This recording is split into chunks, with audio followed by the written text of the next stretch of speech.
Need for single window system for all approval and clearance from all governmental agencies. Need for professionalism in projecting India's rich culture and heritage.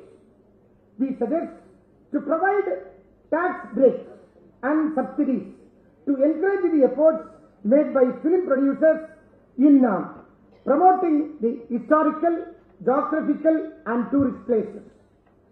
Fourthly, we suggest need to document the historical, geographical and tourist places, which helps filmmakers to understand their importance. Finally, we suggested need for collaboration with various stakeholders for promotion of tourism through film. In economic tourism, we suggest promotion of go local and buy local, protecting the indigenous growth in all underdeveloped and unexplored tourist sites, creating assets for tourism by its own. Fourthly, we have suggested need for behavioral changes towards tourism and minimizes the procedural complexity for startups and other innovative entrepreneurs. Lastly, we suggested need to enhance the national draft policy on MSMEs on tourism. In the last cultural tourism, we suggested strengthen the existing laws to prevent the damages to the cultural heritage. Integrate the cultural tourism with the creative industries like dance for sustainability. Involve indigenous people, prioritize reconciliation and restoration.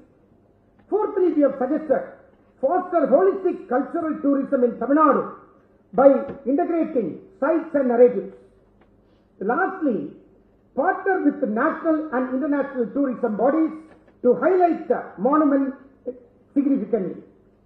Dr. Ambedkar University extends its wholehearted thanks to one and all who have cooperated to derive these conclusions.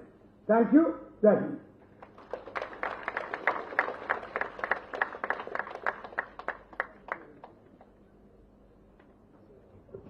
The G20 National Summit has been a fruitful exercise for discussing the various issues and challenges confronting the tourism sector, and it was possible by an eminent panel discussion.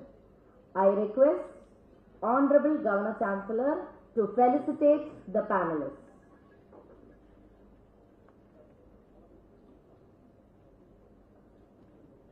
Honorable Justice Jyothimani Palanisamy, former Judicial Member, National Green Tribunal, South Zonal Bench. Former Judge, High Court of India.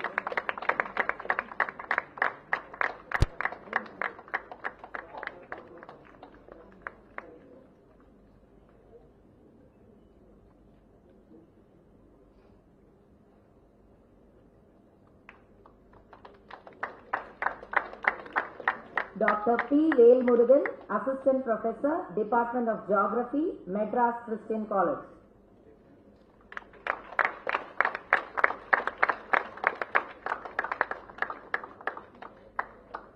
They were the panelists for green tourism, which is ecotourism.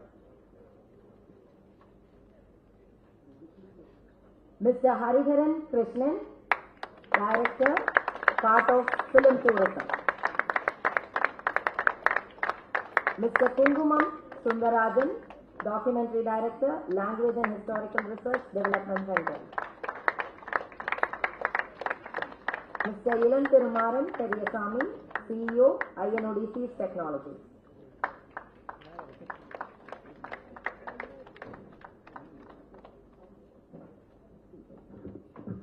Mr. Kungumam Sundarajan, Documentary Director, Language and Historical Research Development Center.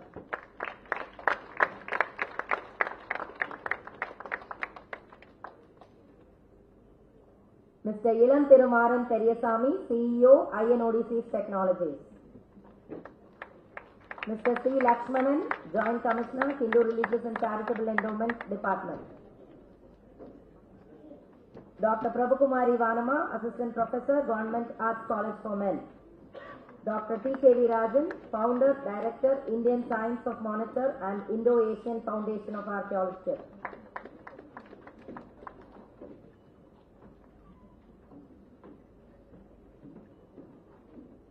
Dr. Prabhukumari Vanama, Assistant Professor, Government Arts College, Coimbatore, receiving the felicitation.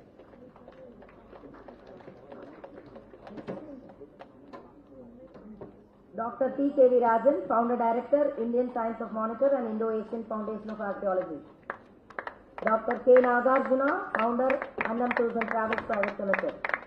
Advocate L. Maithili, Vice President, Madras Tax Bar Association. Mr. Bhaskaran Krishnamurthy, Income Tax Officer, Author, Freelance Columnist. Dr. M. Priyadashni, Coordinator, Tourism and Travel Management.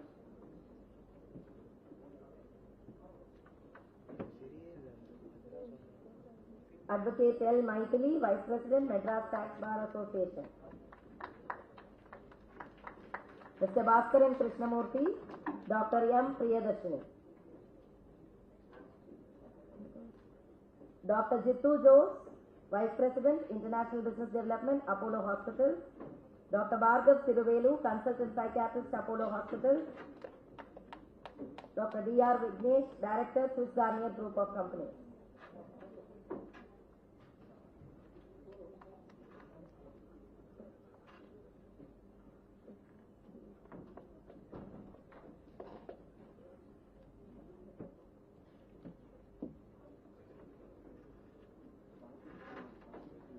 Dr. Bhargav Siruvelu, Consultant Psychiatrist, Apollo Hospital.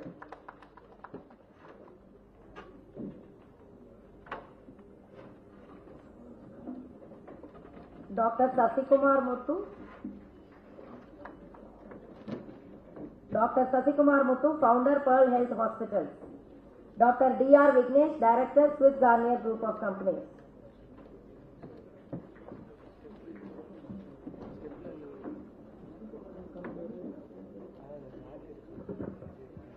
Mr. Anbu Komaraj, Indian Bank.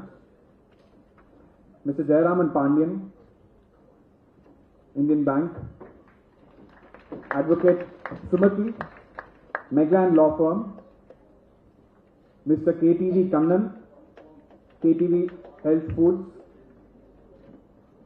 Mr. Hari Radhakrishnan, Swami Associates. Mr. Naveen, Apollo Hospitals. Advocate Sunil Shankar, Shankar Solicitors and Advocates. Ms. Roseanne, alumni of TNDALU.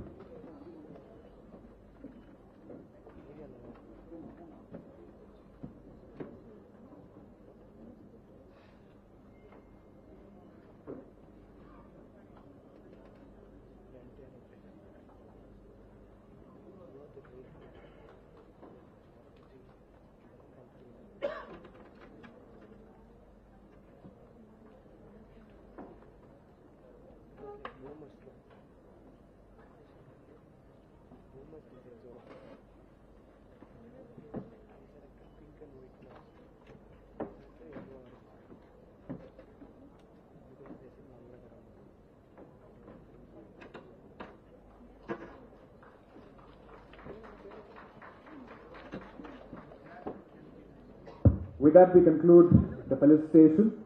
I thank the dignitaries on dais. You may please be seated.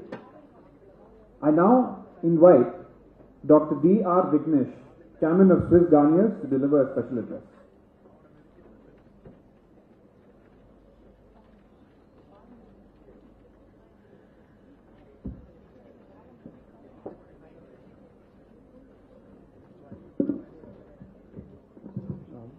Respected and Honorable Governor of Tamil Nadu and the Chancellor of this prestigious Dr. Ambedkar Law University, Sri R.N. Raviji, respected Vice Chancellor Dr. N.S. Santosh Kumarji, respected Senior Advocate of Madras High Court, Sri Om Prakashji, respected Law Secretary, Government of Tamil Nadu, Sri D. Karthikeyanji, respected Chief of Staff, Dakshin Bharat Area, Major General Indra Balanji, respected General Officer Commanding, Lieutenant General Karan Dev Singh Ji, and other respected dignitaries on the dais and off the dais, and my dear friends, Good morning to one and all, and it is a pleasure to be a part of this national level inter-university G20 simulation, which is conducted by your esteemed university. The initiative taken by your university in conducting such a simulation and presenting the event report in the form of views and suggestions of the various panelists as a communique document to the Honorable Governor is a really appreciable and wonderful job. And the credit goes to your Vice Chancellor, your faculty members, and especially the student fraternity of this Dr. Ambedkar Law University. And this is a unique event, one of its kind. I think this is the first time in the history of any law university, and you have created an history in conducting such a unique program, and I really appreciate that. So, to address the young future lawmakers and policy makers who are sitting in front of me, so the young students, you are the future and pillars of this country, not only the country, you are the future pillars of this world. So there are only few noble professions. One is judiciary and another is medical profession. So judiciary, so that's why people call lordship, and we respect that equal to lord. And medical profession is another profession where we are in the field of saving lives. So we are actually, it is not saving lives, we are life prolongers. So let me introduce. So I am Dr. Vignesh. So I am a medical doctor by profession. So I was working in various hospitals, Apollo, Gleneagles, Global, and now I am into pharma industry. So we run a pharmaceutical industry. We have factories in Himachal and Sikkim, and I am taking care of international market and R&D. So I have changed from my clinical side to an administrative side. So as I was telling, so there are future policy makers and decision makers who are sitting in front of me. The live example is the current Vice President, who is also a lawyer by profession. Our previous Vice President, Sri Venkaiah Naidu ji, is also he's one of a lawyer. And apart from that, there are various eminent personalities worldwide as well as in our country who are lawyers by profession and who have achieved greater heights, not only in politics, in other fields.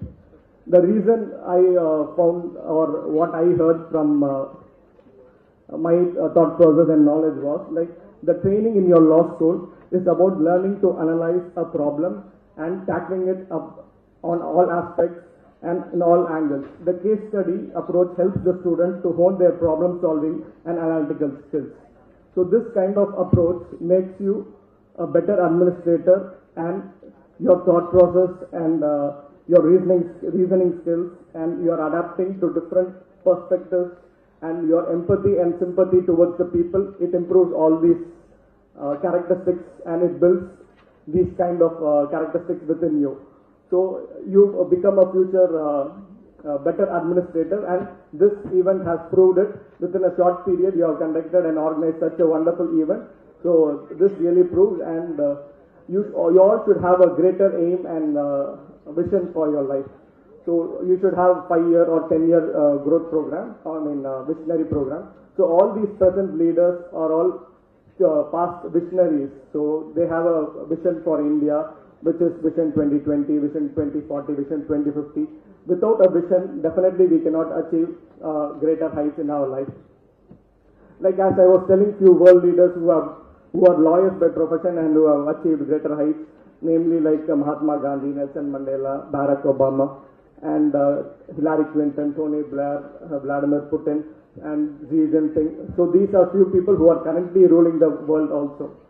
And apart from that, Indian personalities who are lawyers by profession and who are doing good not only in politics and other professions are many, which is known to you and everyone. So, and also the first president of India, Dr. Rajendra Prasad, he is also a lawyer by profession. So, as I said, the education system in our country is very good, and especially the law education. So I envy now, so since I have become a doctor, so I envy the one thing which I admire in you is your Vice Chancellor, who is very young by heart, similar to your Chancellor and Honorable Governor. So they are very young by heart and they are bubbling with energy, and the importance and value addition they give to young generation and young students like you is really appreciable. And you have got a very good chancellor and vice chancellor and good faculty members. So these 2 days program, I was one of the panelists, and I really envy you all. So I was not a law student. So to tell a few things. So common man has faith in two systems. One is judiciary. So have passion for any profession you have. Be passionate for your profession and try to do justice to your profession, whatever the profession you may be. And don't go for any monetary benefits or don't go for any power. So once you do justice to your profession, or if you work by a conscience, so definitely you will be given plenty by your mother nature. So India is a vast country where you have a lot of opportunities. Even a common man can reach to the greater heights of India, and he can even rule the country. And the live example is our Honorable Prime Minister Sri Narendra Modi ji. And another sitting live example in front of you is our Honorable Governor Sri R.N. Ravi ji. So all these eminent personalities, you should take them as a role model, and you should read biographies and other things about them, what they teach in life, what they do. And what one thing which I admired in our governor is like he has a very good approach towards the student fraternity, and he wants a long-term vision, and he wants to inculcate those in the student fraternity so that they can tackle any kind of challenges in the future. So this is not a short-term vision, this is a long-term vision. So once if you get tuned to these kind of things at the early age of your education, so the pain-bearing capacity nowadays among the youngsters, it is not there. So they tend to, the reason might be many reasons, there might be many reasons for not having that pain-bearing capacity which the older generation had, because they are living in an isolated family, they are not exposed to various atmospheres, they are tuned to within their home to gadgets and other things. So as people, you are in the judiciary, you should create some reforms so that the future generations are not adapted and tuned to those kind of things. And once you get the pain-bearing capacity, definitely you can challenge and achieve whatever thing in your life, and you can achieve greater heights. A stone is just a stone, but once it is cut and beaten and polished, only then it becomes a diamond. So unless and until you have that beatings and sufferings and pain at this particular age, you will not shine in the future. So that is my humble request and suggestion. So don't get frustrated or depressed for small things. So you have a very good future in your life. So you should face and tackle all these small challenges which you face at this particular age as a challenge. And because even I was facing a lot of challenges, and I take it as an experience, not as a challenge.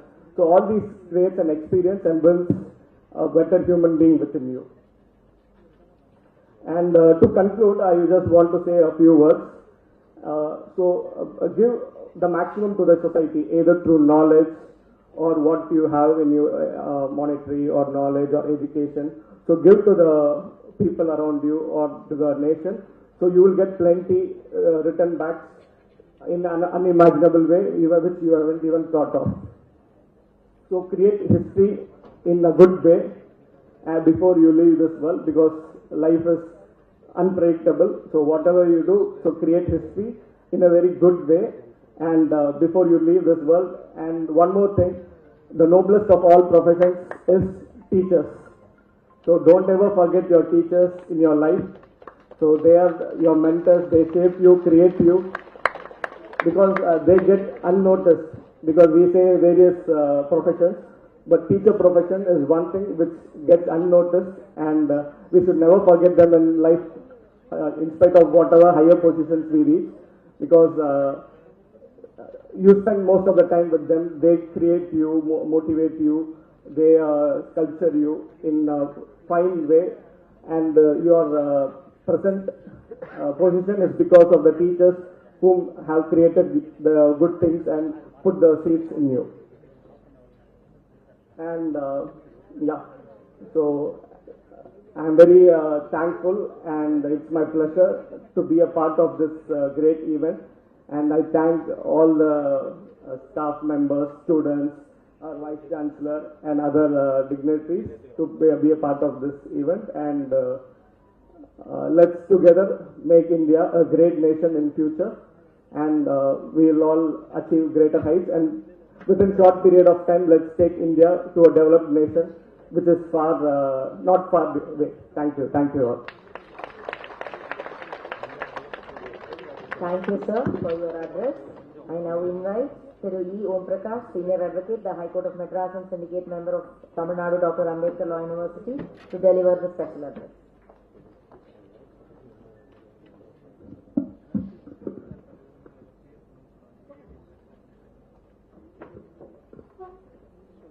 Honorable Governor Chancellor, Vice Chancellor, and other dignitaries on the stage, with whom I get this rare opportunity of sharing the dais.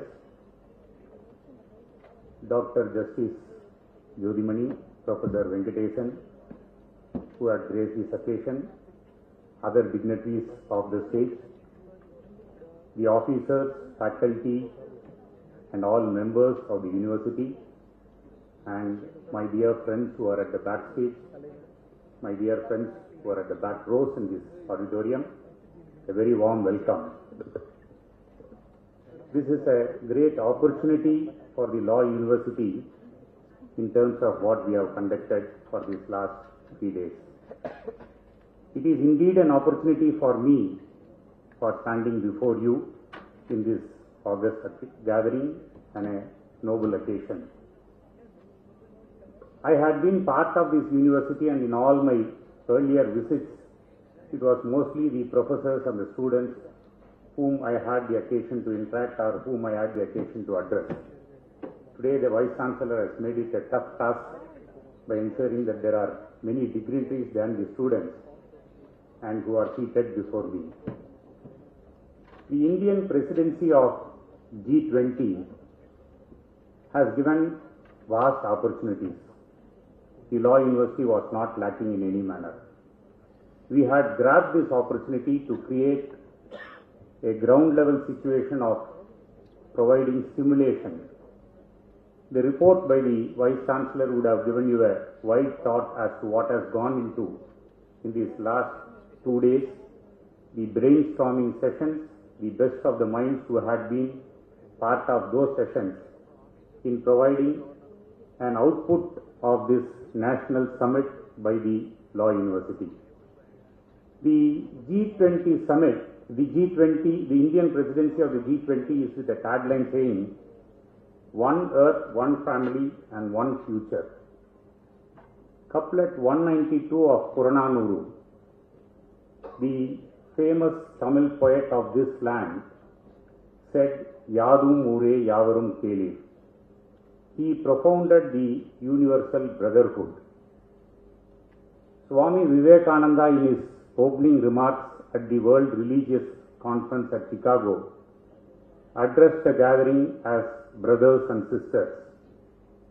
These principles of universal brotherhood which we have imbibed is now being revisited in the modern concept.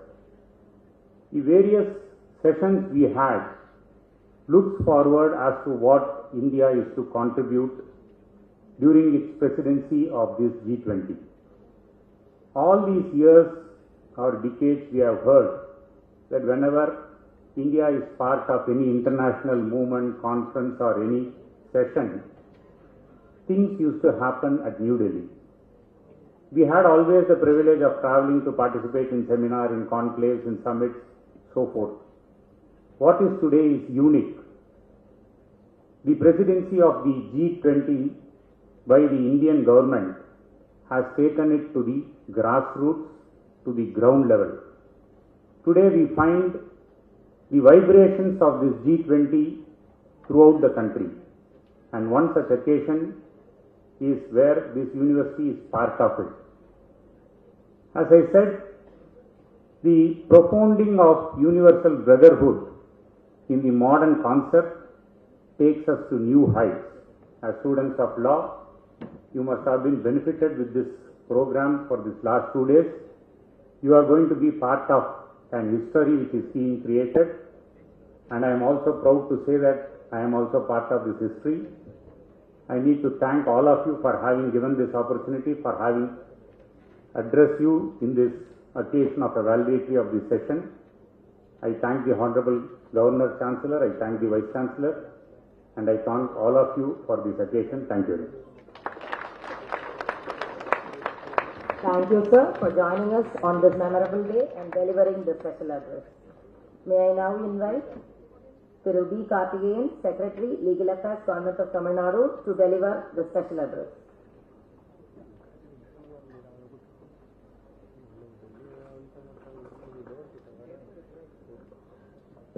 Honorable Chancellor, Governor, and other distinguished guests on the dais and off the dais, students and other participants, my respects to you all.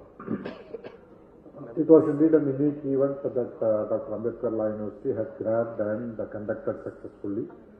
And my previous speakers had highlighted on that uniqueness. And also, we heard from the Vice Chancellor the conclusions arrived at during this two-day program. Now, in a valedictory function, I think we better also look as to what we take forward from here. From the point of view of students, it would have been a window of the world out there which is available for exploring in terms of profession. For the participants and the panelists, the distance which we may have to travel to achieve that object of promoting global tourism, and in terms of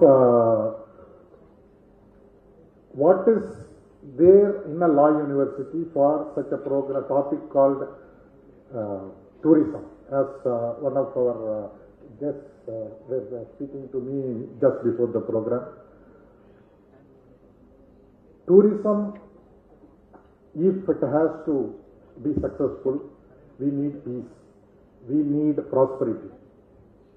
So all these things can happen only if the factors that might disturb these two things, the factors that might affect these two things are handled properly. For handling them properly, we need laws, we need law enforcement, proper law enforcement, and we need people for handling all these things. So I think we have a strong connect to tourism than anybody else as Law University. I will not take much of time. I would only, I was hearing about the medical tourism that our Vice Chancellor was referring to. I would also think of legal tourism as also one of the potential areas of developing tourism, because there are centers of arbitration like Dubai, Singapore, London, Paris, and why not Chennai? And why not Chennai? Why not our university takes a lead in doing all these things? I leave this as a thought for germinating. Thank you. I thank the Secretary Legal Affairs, Thiru B. Karthikeyan, for his special address. I would now like to invite Major General Indra Balan, Chief of Staff, Southern Command, Dakshin Bharat area, to deliver a special address. Over to you, sir.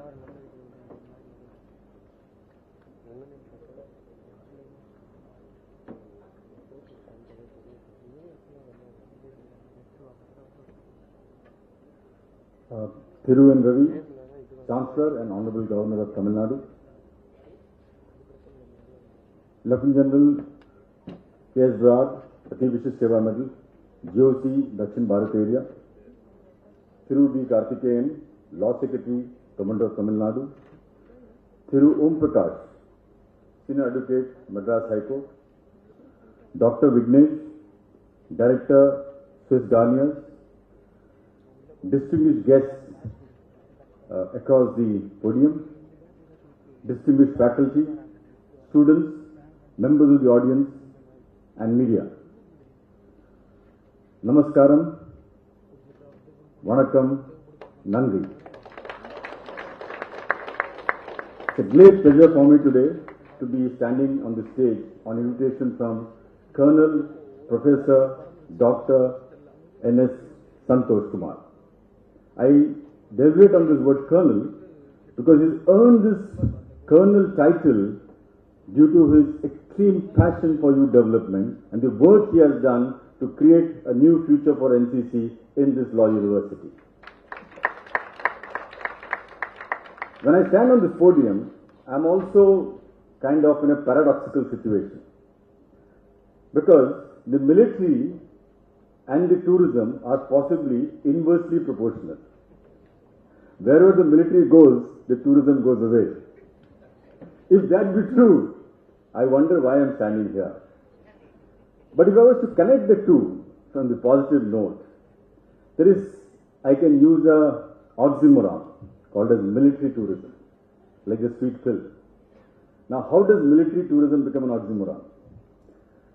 Well, all of us would have gone and visited war memorials, military museums, and to our awe, and we take a lot of inspiration from these places.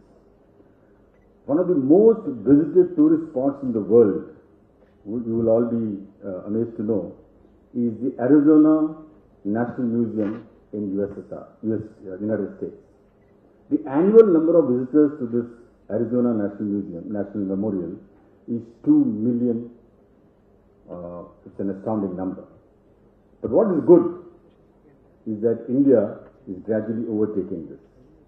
The National War Memorial of India, the number of tourists per day averages from 5 to 10,000. Weekend goes to 10 to 20,000, and the annual has already crossed 3.6 million. So therefore, there is huge potential in military tourism.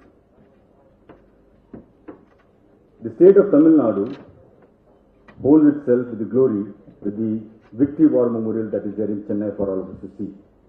There is a Chola Museum, the government museum. It's one of the most beautiful museums I've come across, which glorifies the rich cultural and military heritage of the Chola Empire. Way back in the 1000th century BC, between 9 BC and 10th century, the Chola Empire had extended its cultural values way into the Malacca Strait, way beyond into the Sunda Strait, going into the South China Sea. They were touching and spreading its cultural values into Indonesia, Cambodia, as far as East China. So even through the military, there's possibility of spreading tourism, is what Chola Empire has kind of demonstrated. And it is here that I want to also bring out that within Tamil Nadu itself, there is a possibility of creating a military museum which presently is not existing. There is one military museum which you may all be aware of, which is in the Madras Regimental Center. It's a beautiful museum. It already has recently inaugurated, I think, just about a year back. It has 300 plus visitors daily during the seasonal time. But having a proper, bigger military museum within Chennai or a chosen place, I'm sure would add a lot of tourist value, plus adding to the nationalism, to the love for our country amongst our youth. All this will help through the tourism itself. Being a sailor of my kind of experience, I had the privilege to sail around the world in 1989 in an expedition called the Samudra. And recently, I had the great opportunity to meet one gentleman by name Commander Abhilash Tommy. I'm sure many of you have heard of him. Commander Abhilash Tommy was here. He's a Kirti Chakra, now Sena Medal. He was here a few days back with whom I had an interaction, who has won and come second in the Golden Globe race, the toughest world race where you go circumnavigate the world, the most toughest thing to do ever. That too after having broken his backbone, he has done this again repeatedly. What he stated for India is taken India to the world. Single-handedly, he's taken India to the world. Such like people can be produced by Tamil Nadu, because Tamil Nadu enjoys a huge coast. And the coastal tourism is something which can kind of attract a lot of youth into the whole system. Recently, I was witness to two major events here. One was the National Regatta, the National G20 Regatta, and also there was a kite surfing regatta. The place was filled with youth. The coastline was filled wherever this event was happening. So my recommendation, takeaways from these two, the little opportunity I have been given here to speak is that the military tourism and both the coastal tourism has tremendous potential, not only in Tamil Nadu, but the whole of the Indian Peninsula. And I would recommend that these be given due credence when we discuss in more plenary sessions about the tourism itself. And thanking again Dr. Professor and the entire audience for having given this opportunity to interact with you and engage in such a beautiful session. I end my note. Thank you very much. Jai Hind, Jai Bharat.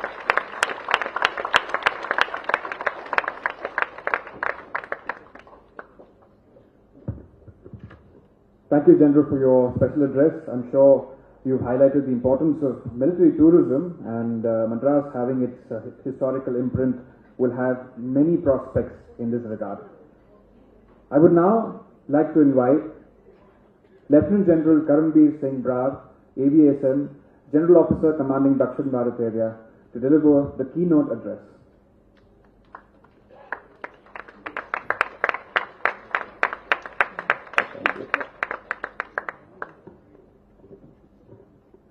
I can start by saying Vanakkam and Namaskaram.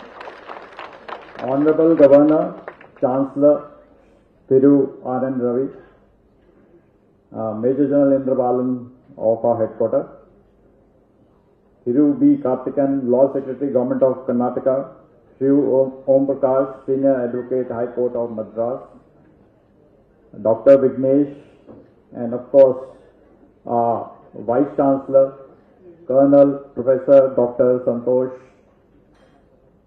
dignitaries from the foreign missions, the esteemed faculty, dear students, distinguished guests. Firstly, it's an honor for me to be delivering this keynote address. Thank you very much. But at the outset, I think I'll begin by really complimenting the NCC drill and guard of honor given by the university. And I can say they were as good as army, if not better. So the joy and the motivation of the NCC cadets were really very good.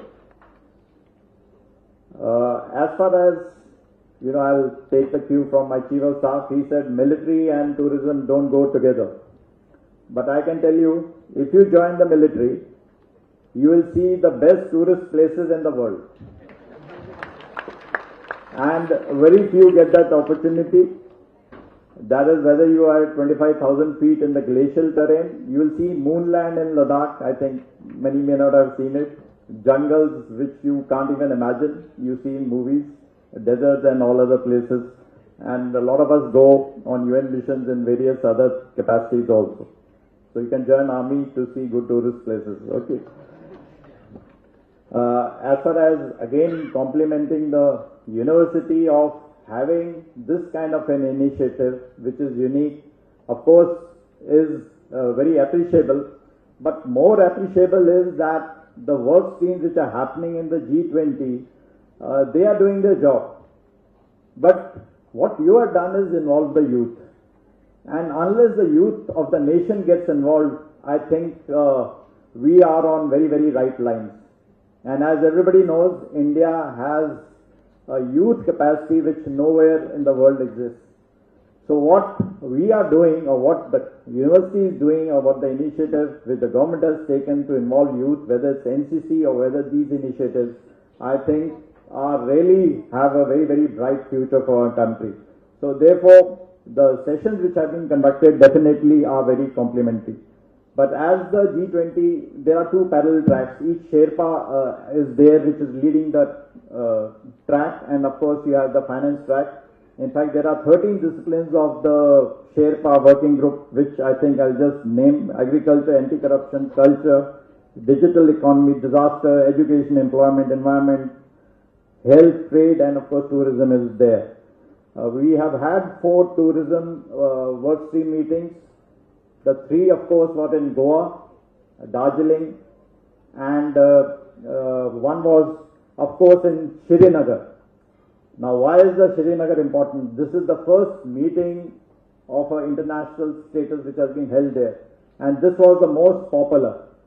So, you see what a G20 and what tourism does, And you know, the development which has taken place in last few years in Srinagar is phenomenal. And as of now, in fact, I was just seeing the feeds from the Google on that meet.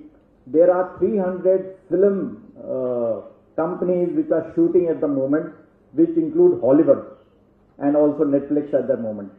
So this is something, you know, the tourism which can really evolve what is going to happen in the future.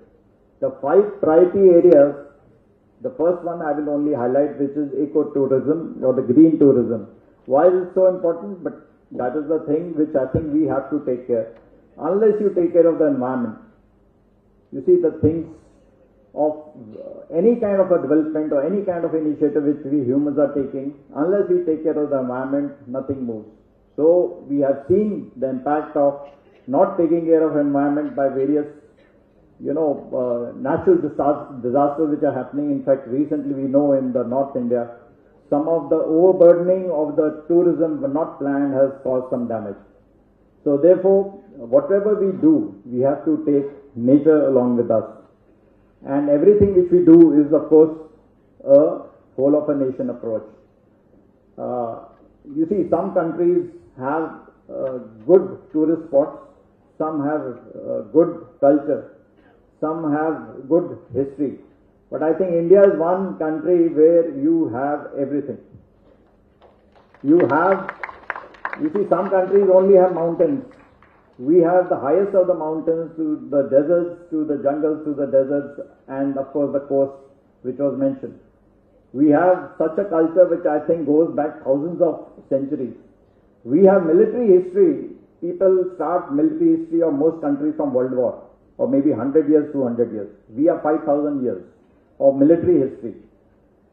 We have now what is called the medicine or medical tourism. We have Bollywood and all the movies. We had the famous Oscar Natu Natu. Now that's a global rage. So, you know, there's just so much of potential, so I can keep on going. But in the end, how do we in uniform ensure it, or how we connect it? There is a connection. You see, unless there is peace, nothing moves. So it is our job in the uniform all across the world. We are protecting the integrity and the peace of our countries. And unless peace remains, so our connection with the world also, we are the largest peacekeepers of United Nations, the Indian Army or the Indian Armed Forces. So I think it is there. Okay. Okay, there was some photographs from the UN missions. So those missions where we go, in fact, the photographs, if they are seen later, you will see the amount of negotiations which we do, or the difficult areas we move, and the Indian peacekeepers are in the most of the difficult and the dangerous areas. If it comes to the Indian Armed Forces, when there was a disaster or the earthquake in Turkey, we were the first responders with the medical team. If there was some evacuation to be done from Ukraine or South Sudan or Yemen, again, you know, it's not the Indians which we brought back. We also brought back all foreign students or citizens. So therefore, you know, the military diplomacy is something which goes a long way. Some of my friends who have done courses with our chief of the army in various countries, in fact in Sri Lanka and Bhutan, some are in high places. Therefore, the army definitely, or the armed forces definitely have a big role in doing things for tourism or for nation building. And definitely, as I said, it is a whole of a nation approach. So with this, I thank you for giving me this opportunity and wish the university all the best in all their future endeavors. Thank you very much. Jai Hind.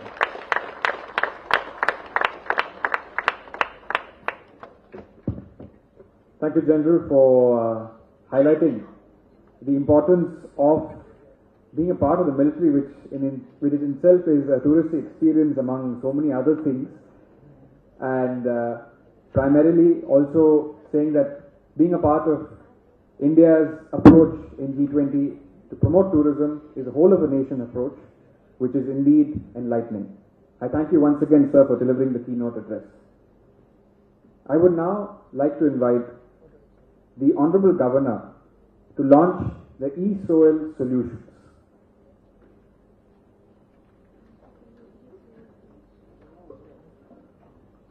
E-soil solutions means electronically managing all the day-to-day operations of the soil.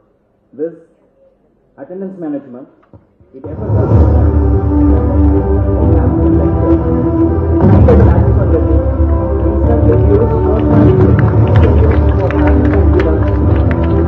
service request, seamlessly handle requests for certificates, bona fides and more. It has a feedback loop which fosters the communication through a platform for feedback and suggestions of the students and also to the staff. The achievement showcases. It celebrates the students' accomplishments and staff's contributions with awards and other achievements.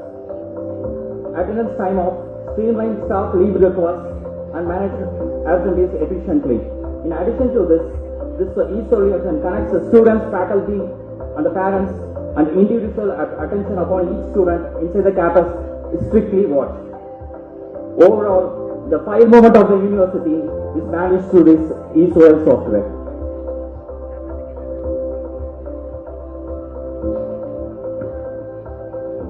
Thank you, Honorable Governor Chancellor. Ladies and gentlemen, it's an absolute honor to have with us today the distinguished guest, Honorable Governor Chancellor, under whose visionary leadership the Tamil Nadu Dr. Ambedkar Law University is marching towards progress and excellence. This event, the National G20 simulation, has gained a greater significance with the presence of Honorable Governor Chancellor. May I request our Honorable Governor Chancellor, Thiru R. N. Ravi Avargal, to present the valedictory address.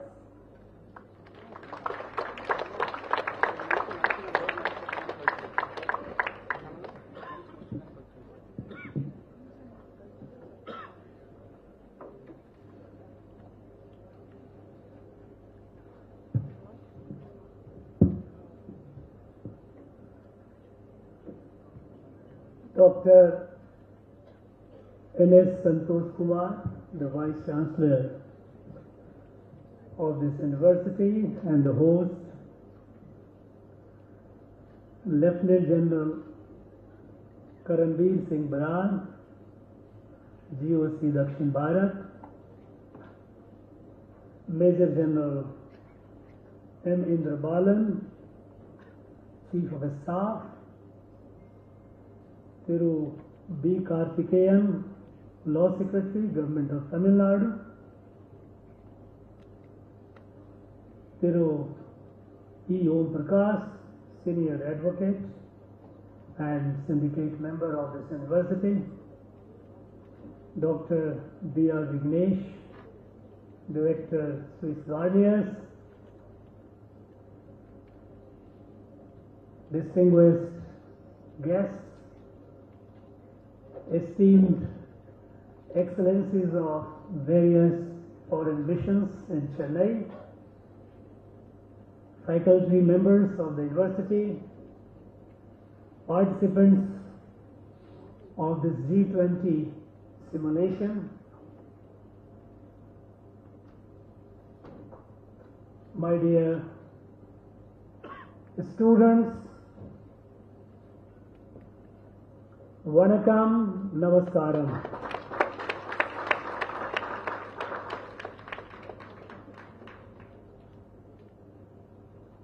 At the outset, I congratulate the Vice Chancellor for taking the lead and grabbing this opportunity to host this National G20 simulation at the prestigious Dr. Ambedkar Law University.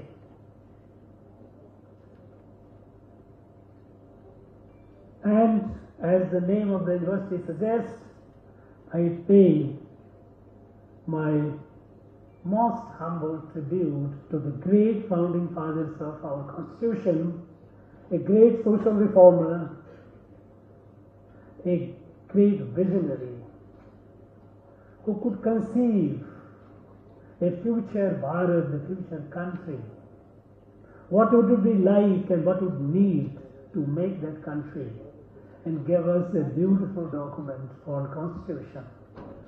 Dr. Bhimrao Ambedkar, who we popularly called him Baba Saheb Ambedkar.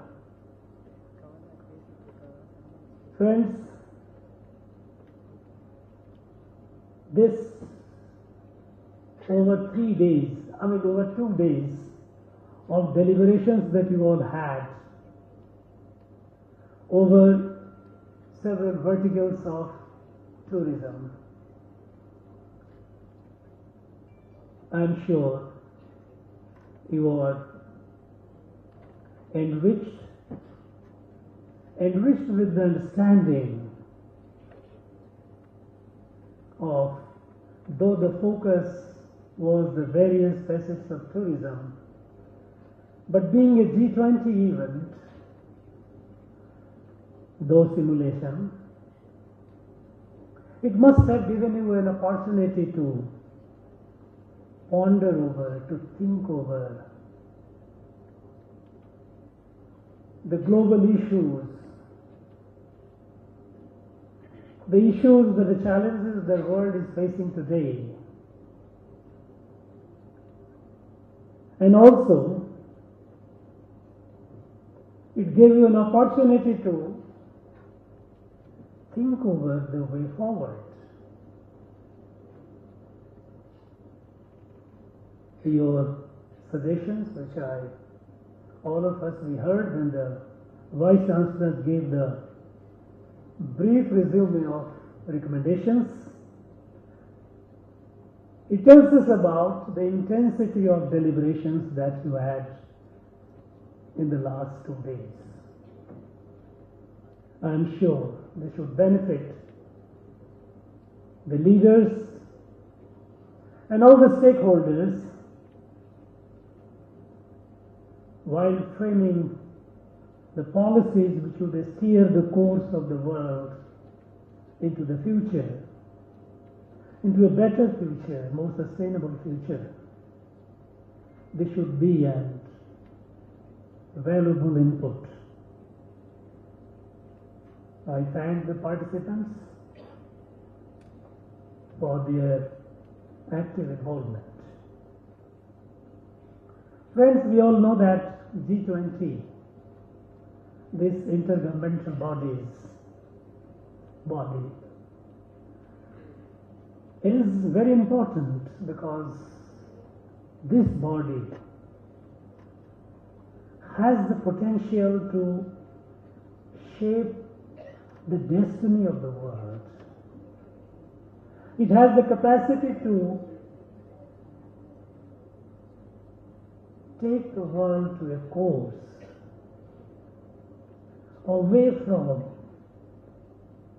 the challenges, the problems, the crises that we are facing, and perhaps many more which might come in the future. And so this is a very important forum. And as student of Ambedkar Law University and others from other universities, those who came as a participant or as observers, for these last 2 days, you have taken off your normal beat to think over these issues, the global issues.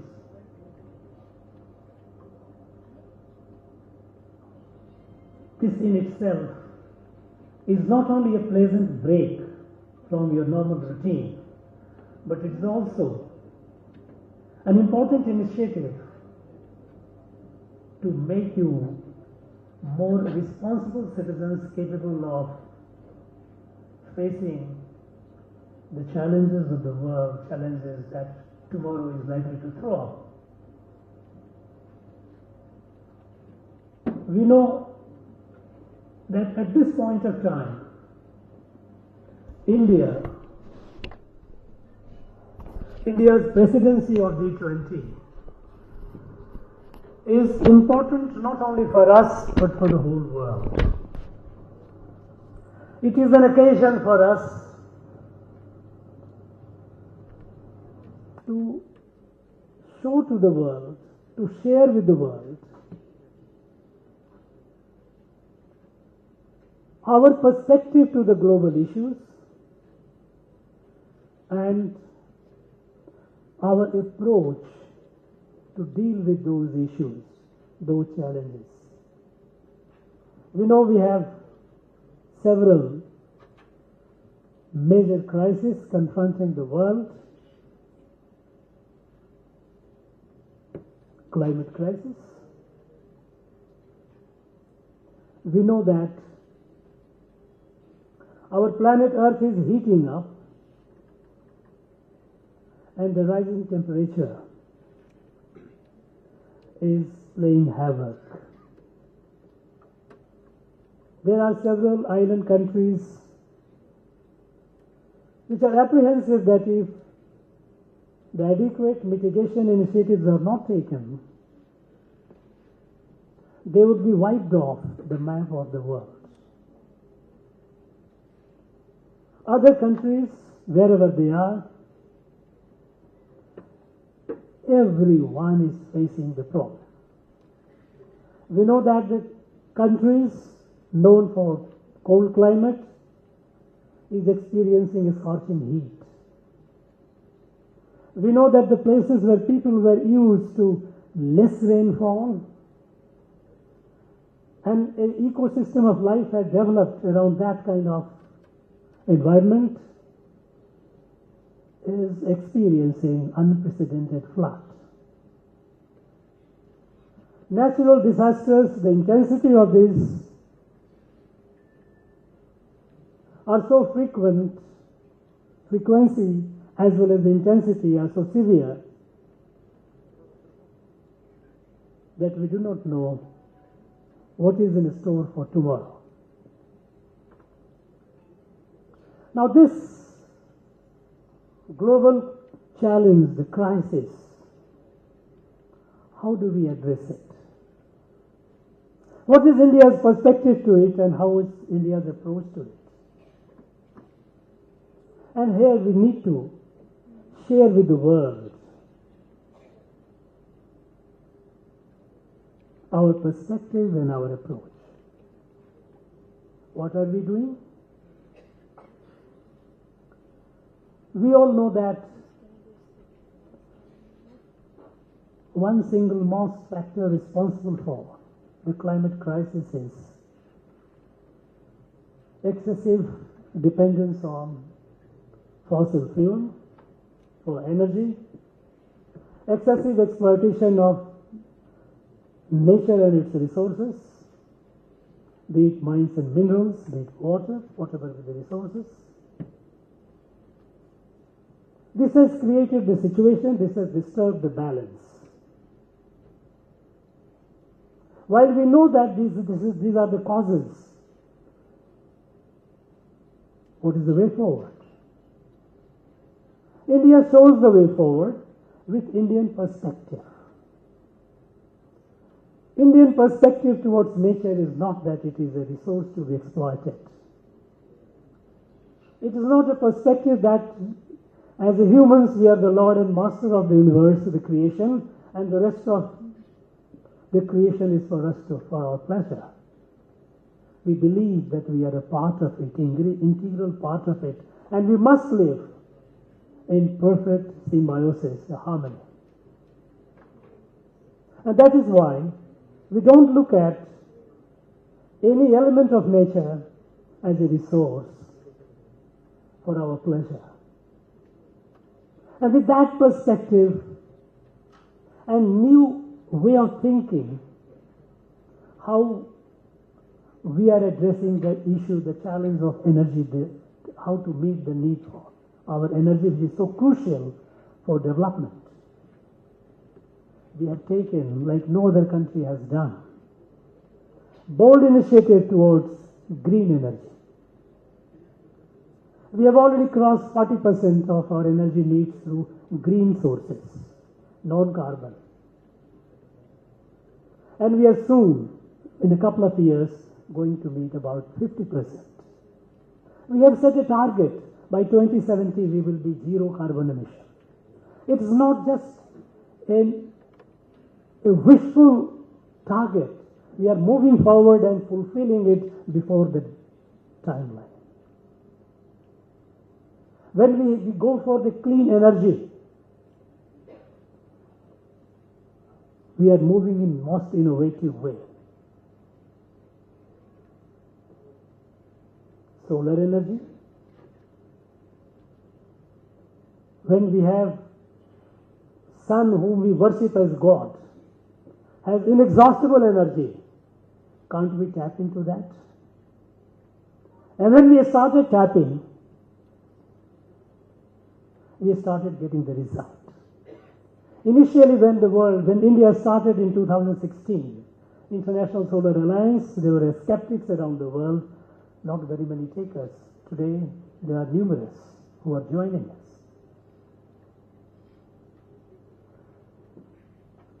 Ethanol. We know that almost 20% of our energy that we use, the fuel that we use, they are ethanol mixed. We had a target E10, then we had a target which we achieved long before our deadline. We set the target E20, that also we have achieved. The country is moving forward with determination to move away from fossil fuel. At the same time, producing more energy, because we know that energy is how crucial for our development. Innovative thinking, bold thinking, resolute thinking. We are for alternative renewable energies. Now we are ambitious, and I'm sure we will fulfill that, to be the international hub for green hydrogen. The next couple of years, we will achieve that. Country has the confidence. Country has the determination. So we are moving forward. We are walking the talk. Not only that, the climate crisis is also linked with the way we have been using the soil for agricultural production. Excessive use of fertilizers and climate incompatible agriculture. The places where we don't have much water, going for water intensive cultivation, pulling out, taking water from the water table. As a result, the water table going down. Excessive use of fertilizer, soil is turning barren. Excessive use of pesticide, it has had its own severe detrimental effect. Now, our country is moving with a determination towards natural and organic farming. A revolution is going on. I have seen in this very state, Tamil Nadu, when I visited the remote areas, our farmers are doing what people would be dreaming about. Climate compatible agriculture. Less water, fine, go for millet. The country leadership has already given a call to go for this millet cultivation. It doesn't need much water, it is more nutritious, it can give good yield. Natural or organic farming without reducing the yield, and which is compatible with the climate, with the environment, is what we are doing, and this is what we need to show to the world. Look, there is a way forward. Not only that, our Prime Minister has given a call, and the United Nations has accepted it. Lifestyle for environment. It has to be a movement. It has to be a movement. It cannot be a policy, a statement, or initiative by the government. It has to be the movement by every citizen of the world. We have to rethink about our lifestyle. How to live in a way that reduces the waste and wasteful use of whether it be energy or any other resource. Even when we are generating energy, how to make the optimum use of that energy, and for that use of LED. The LED has revolutionized the way it has with less energy, how to have more light that we have, which earlier it used to be. It is as a fraction of that, we get better light, more comforting light. So this same amount of energy with far more use. Now these are ways, these are revolutions which are happening in this country. These are preventive to the climate crisis. But also, we are also dealing with the effects of what is happening. Okay, it will reduce the pace of heating. But we know that the crisis, the natural disasters which are happening, fury of elements, scorching heat to a place where earlier known for cold climate, eruptions, natural excessive flooding. In natural disaster mitigation, India has built a capacity, a credible capacity by which we are not only meeting the need of mitigating disaster in our own country, but we are reaching out to our friends across the world. So, a major crisis, the global crisis, the climate, how India is doing it. How India is meeting the need for energy, how India is meeting need for agriculture, how India is meeting need for sustainable life. Water. Water, we know that water is going to, for the future, going to be a crisis along water.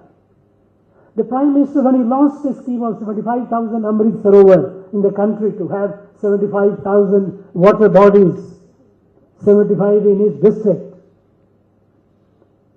At the time it looked ambitious. We are close to achieving it. So, we are walking the talk. The world is looking at India with curiosity. What is happening? Another crisis, global crisis, is poverty. It's a challenge. We know that a large part of the world is living in poverty. And how do we address that? Here again, India's experiment.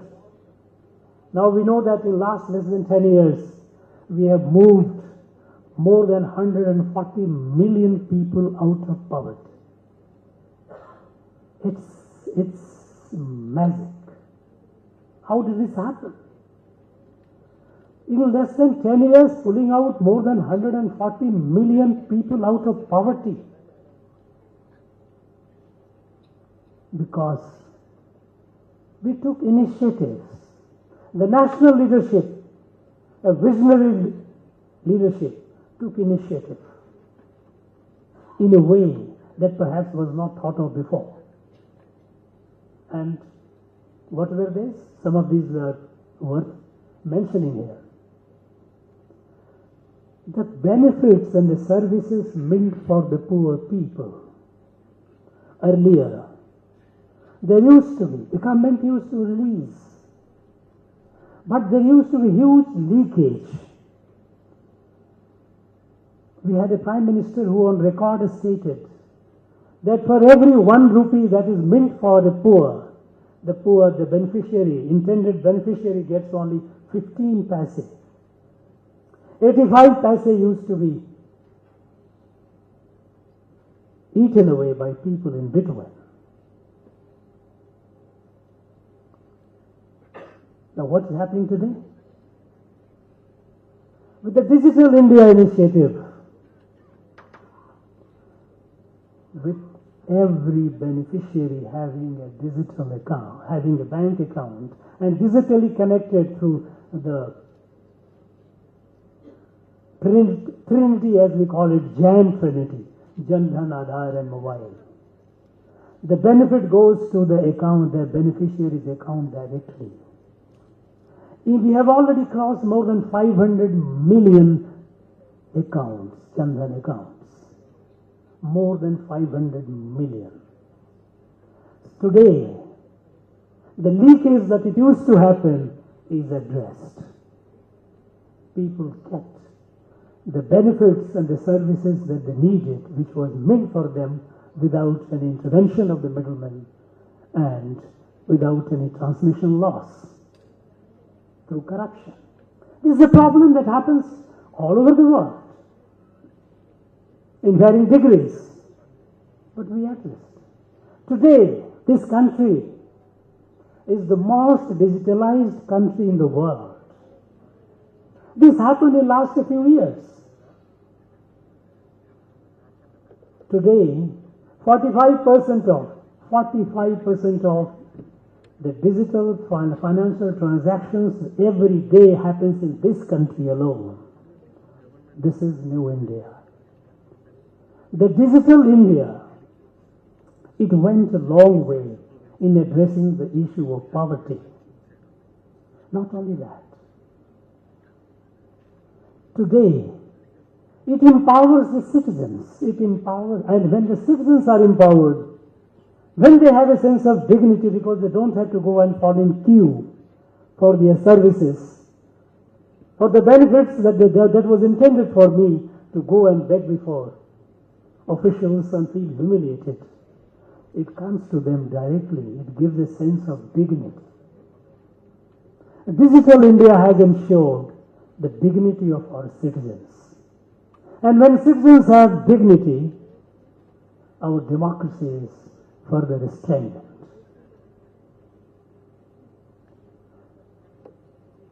The various initiatives, even we have now in our country, like many other places, we have many homeless people. In the last few years, we built about over 30 million homes for the homeless. Over 30 million. And how did it happen? Because the beneficiary, the homeless, had a bank account. All that person needed was to have a piece of land where he could build the house. And with a certain process, the money comes in tranches. The person builds the house, uploads wells of the GPS, verified, the money comes direct without any intervention of any middleman. And we built over 30 million houses for the homeless. This is use of technology, democratization of technology, in empowering the people, in reducing poverty. It also helped in skilling the people. It is not only that the benefits and services intended for them to reach, but also they must be empowered to be more productive. And the way aggressively we push the Skilling India initiative, today we see the outburst of entrepreneurship in our country. Entrepreneurship in our country when, until about 3 years ago, till about 2014, when we didn't have even 500 entrepreneurs in our country, today we have crossed 125,000 entrepreneurs. This empowerment that you live with dignity. With the Mudra initiative, the 40 crore people have taken Mudra loan, a small amount, 50,000, 70,000, and started their business, a small business, a tea shop. 40 crores. Now the person who was earlier looking at the government for some help and looking helpless, living with dignity through the Digital India initiative and through the schemes like Mudra initiative, Mudra loans. For entrepreneurs, there are several schemes. You start. There is no dearth of resources. You wake up, be on your feet, live a life of dignity. The patron-client relationship between the state, that is the government and the people, is not a healthy relationship. People are not clients. They are the masters. They must have the power, which is legitimately due to them. And this model of reducing or mitigating poverty is a model for the world to follow. And the world is curiously watching us. Another global crisis, pandemic. For the last over 3 years, it has devastated the world. No country, no home was spared. Millions and millions of people perished.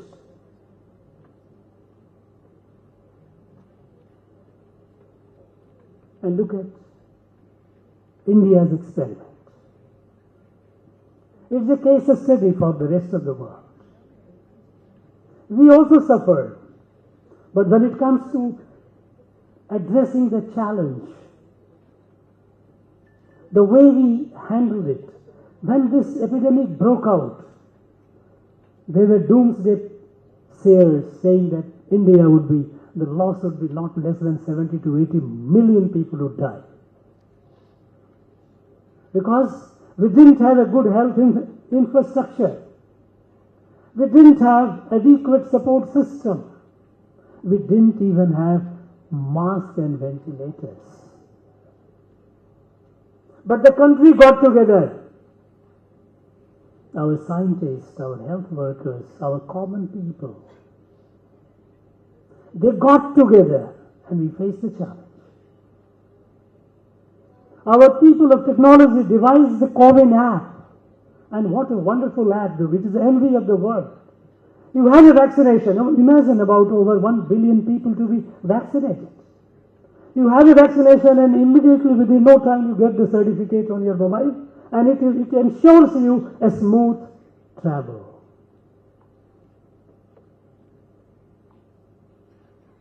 The way we handled the pandemic, the world has to learn a lesson from it. Not only that, the pandemic devastated the economy. Many countries are fighting hard to escape recession. They are in a recession-like situation. And when the recovery is, when the pandemic started, the phase started slowing down, it started ebbing. And there were demands to boost the economy. Most of the world, they believed in consumption-driven economy. Print the money, supply the money. Let more money come to people's pocket. Our leadership said no. India said no. We will not follow that. We will not just print the money, we will deal with it. We will do the fundamental reforms which will strengthen our base for a better future. And the result is, while we did not print the money, our economy is the fastest growing economy in the world today among the large countries. The country which was 10th in order of GDP, it has already reached 5. And we are confident that the next few years will be among the top 3. It is unstoppable. How to face a global pandemic, turn this crisis into an opportunity to strengthen yourself, to build yourself with more confidence for a better future. There is no guarantee that there will not be another pandemic. Are we prepared for it? And if the world has to be prepared and perhaps there is no option, India's way how to deal with it is the way for the world. In the world, another issue is gender justice. We know that nearly half the population, the plight of the woman. All these years, people have been talking about justice to women, women empowerment. But what has happened in this country in the last few years? Where are we? Today, our women are more confident. When I go to the universities, I go to school, I feel so happy to see more number of girl children, women, than the boys.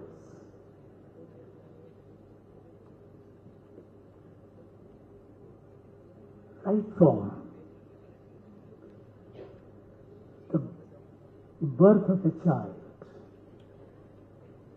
when the mother, expecting mother, through again in clubbing the digital India with the other policies, monitoring through Poshan Abhiyan, giving the due nutrition and timely medical intervention care. A woman, a pregnant woman, carries her mobile and time to time she gets the message, now it is time for you to come for a checkup. This is the time for you to have this certain time which are there in the process of pregnancy. And then the nutrition support. Healthy citizens, healthy women, women education, women entrepreneurship. Today, in our country, there is no barrier for women. They are everywhere, even in the defense forces.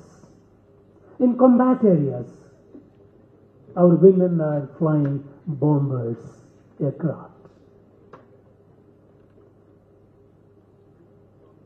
Even in our bank accounts, when I said that we have crossed the 500 million, 56% of them are women.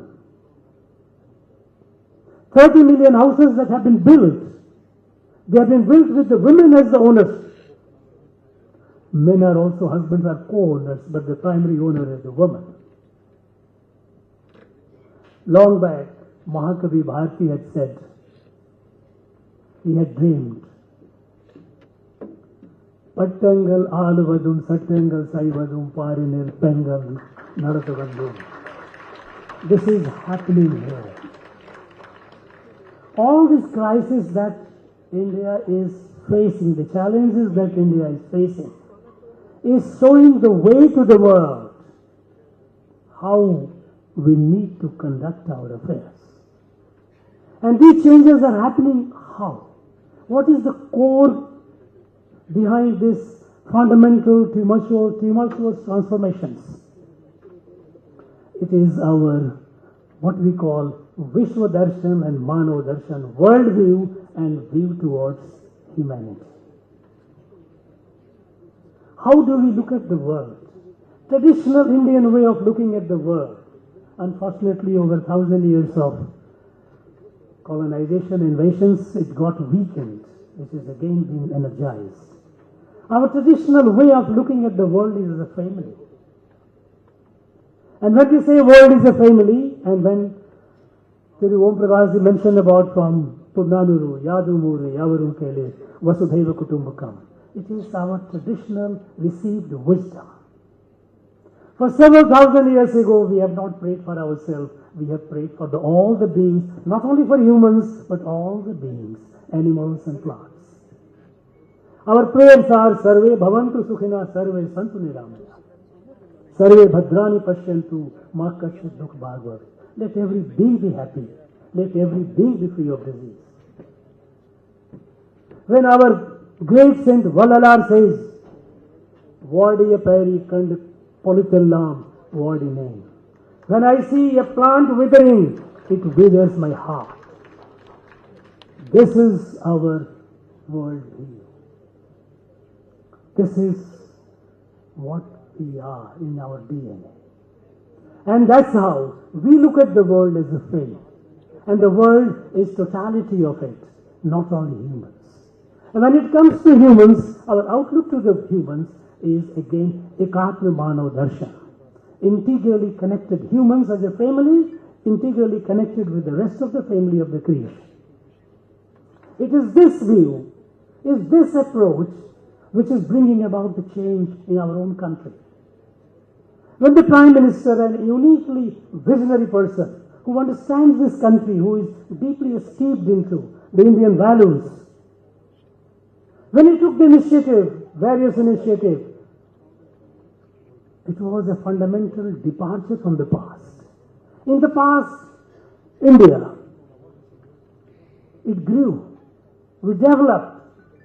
But we developed according to our limited resources that we thought our resources were limited.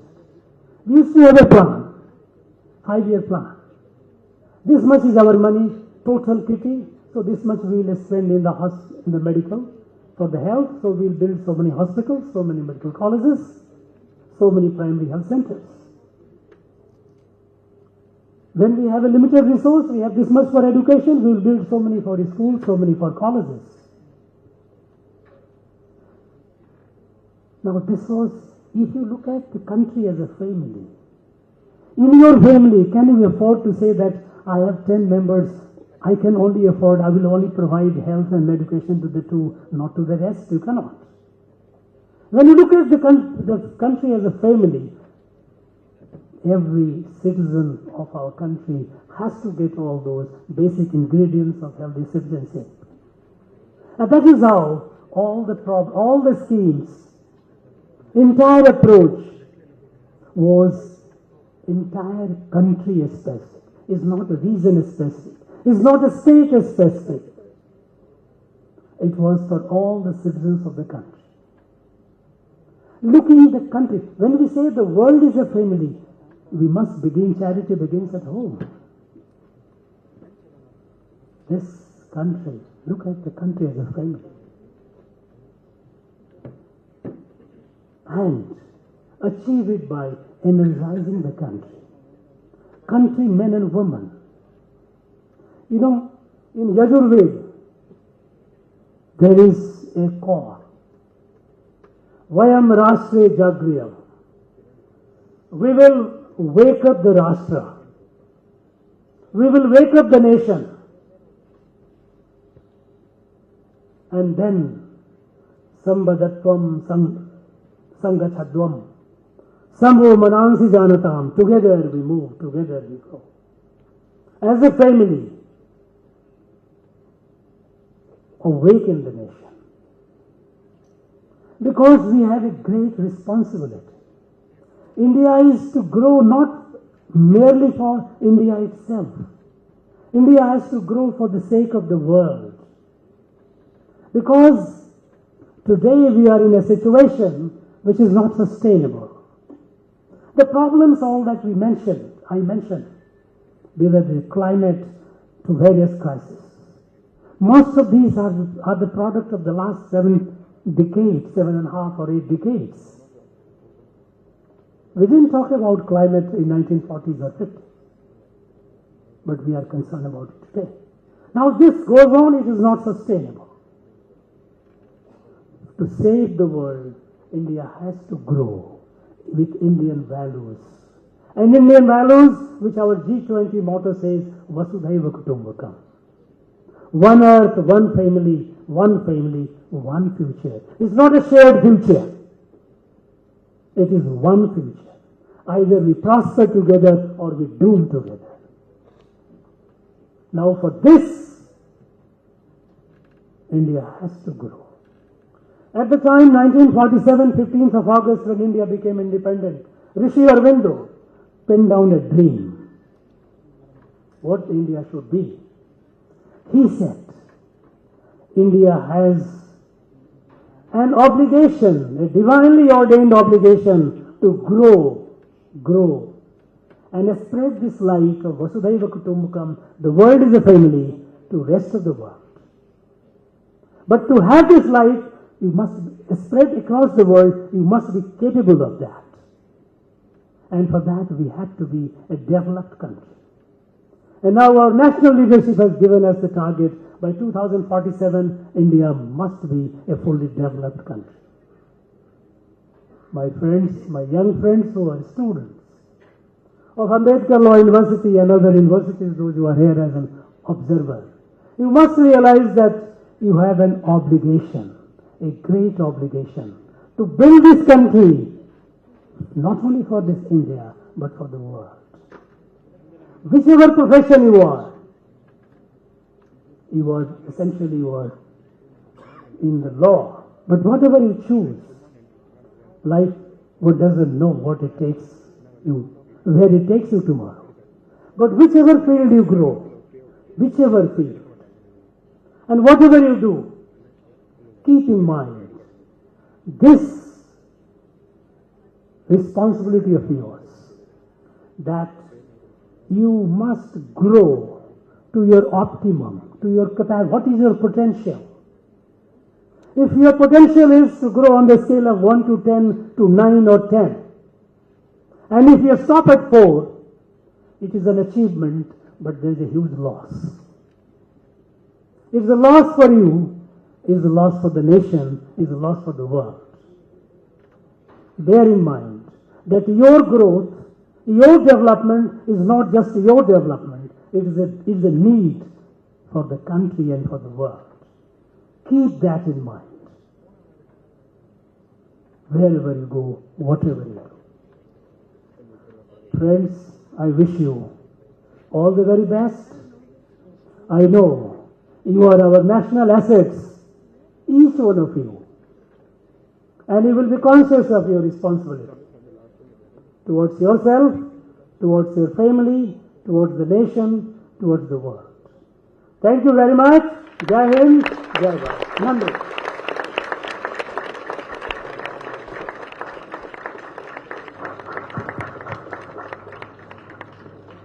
I have to profusely thank the Honorable Governor for having deliberated so eloquently on the importance of India's presidency of the G20. As I was listening to him very closely, it is truly a humongous task for me to try to put the 7 oceans of the world in a nutshell, because he had deliberated from the importance of human dignity to strengthen democracy to the importance of collectively tackling global climate change through global cooperation, and from the importance of India becoming a fully developed nation. The Honorable Governor's elucidation on the key facets of the G20, which also attests to his vast experience as a bureaucrat in the corridors of power in New Delhi, and more importantly, as a person who is a close observer of world affairs. I am taking the liberty to thank the Honorable Governor once again for such a scintillating experience.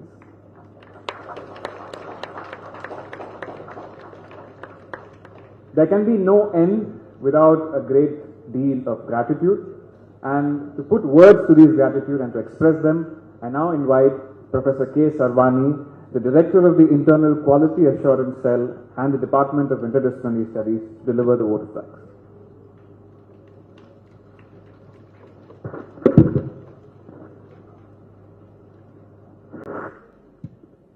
A very pleasant afternoon to the dignitaries on and off the dais and members of this elite gathering. Gratitude is considered as the healthiest of all human emotions. As Marcus Tullius Cicero, a Roman statesman and lawyer of the 1st century BC, said, gratitude is not only the first and greatest of all the virtues, but parent of all others. As we draw the curtains today for the Shamat simulation meet, I stand before you to express my gratitude on behalf of the Tamil Nadu Dr. Ambedkar Law University to all the stakeholders. I first and foremost extend my sincere thanks to the Honorable Governor of Tamil Nadu and Chancellor of our university. Thank you very much, sir, for gracing the occasion as the Chief Guest and for delivering a profound valedictory address. We are honored by your august presence. Our Vice Chancellor, Professor Santosh Kumar, with his boundless energy, has brought the entire university together for conducting this program in an impeccable manner. He is the architect of this program. Thank you very much, sir, for motivating and leading us. I wholeheartedly thank the Law Secretary to Karthikeyan, sir, for guiding us in all our major activities and for accepting to be the special guest today. Thank you, sir. I profusely thank Lieutenant General Karanbir Singh Brar, General Officer Commanding, for accepting the invitation and for delivering the keynote address. Thank you, Lieutenant General, sir. I thank Major General Indra Balan, Chief of Staff Headquarters, Chennai, for the special address and for gracing the occasion. Both your suggestions have been noted, sir. Thank you, sir. I sincerely thank Dr. Vignesh, Director, Ganya Group of Companies, for being part of this event as a host and for the special address. Thank you, sir. I profusely thank the representatives of various consulates for gracing this occasion. Thank you, ladies and gentlemen. I express my gratitude to Sri Om Prakash, Syndicate Member and Senior Advocate, for gracing the occasion and for delivering the special address. Thank you, sir. It is my bounden duty to thank the panelists of the 5 sub-teams for being part of this program and also the student panelists. But for you, this program would not have happened so well.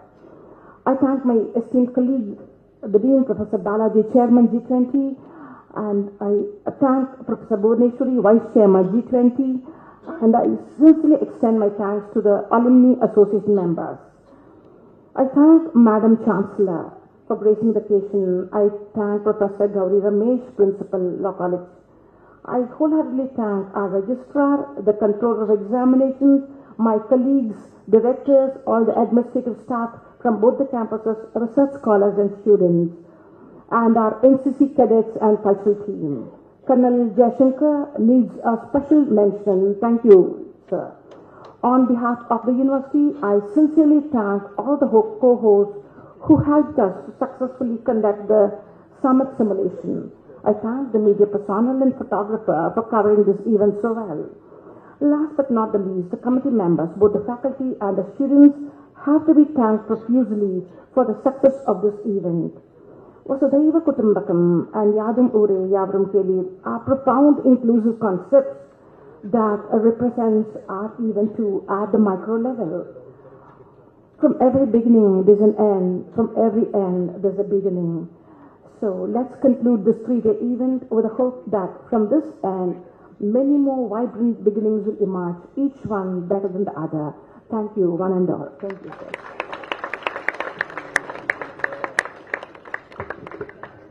Thank you, Madam, for the vote of thanks.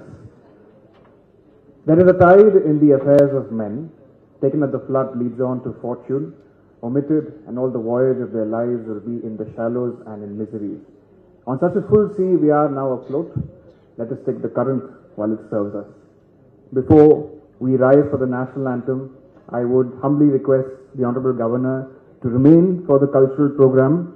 The students have prepared a mass show for you. If it's possible for His Excellency to remain, we would be very grateful.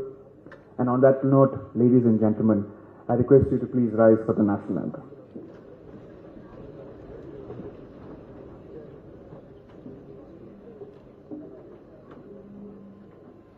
जनगण मन अधिनायक जय हे भारत भाग्य विधाता पंजाब सिंधु गुजरात मराठा द्राविड उत्कल भंगा विंध्य हिमाचल यमुना गंगा उच्चल जलधि तरंगा तव शुभ नामे जाहे तव शुभ आशीष माहे गाहे तव जय गाता जनगण मंगलदायक जय हे भारत भाग्य विधाता जय हे जय हे जय हे जय जय जय जय हे।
May I now request our Vice Chancellor to honor Lieutenant General Karanbir Singh Brad, General Officer Commanding Headquarters, Dakshin Bharat Area, Chennai.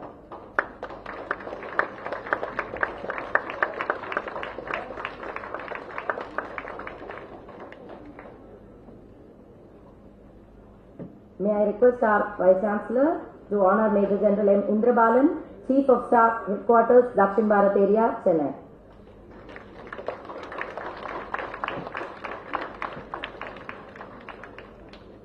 I request our Vice Chancellor to honor Thiru B. Karthikeyan, Law Secretary, Government of Tamil Nadu.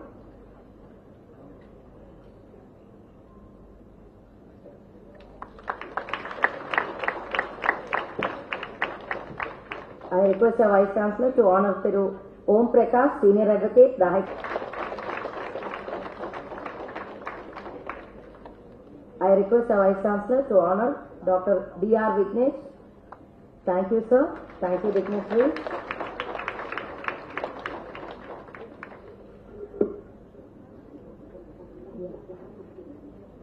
National G20 simulation. We had a very good discussion on 5 important themes on tourism. May I now request Department to hand over the report of the National G20 Summit conducted by the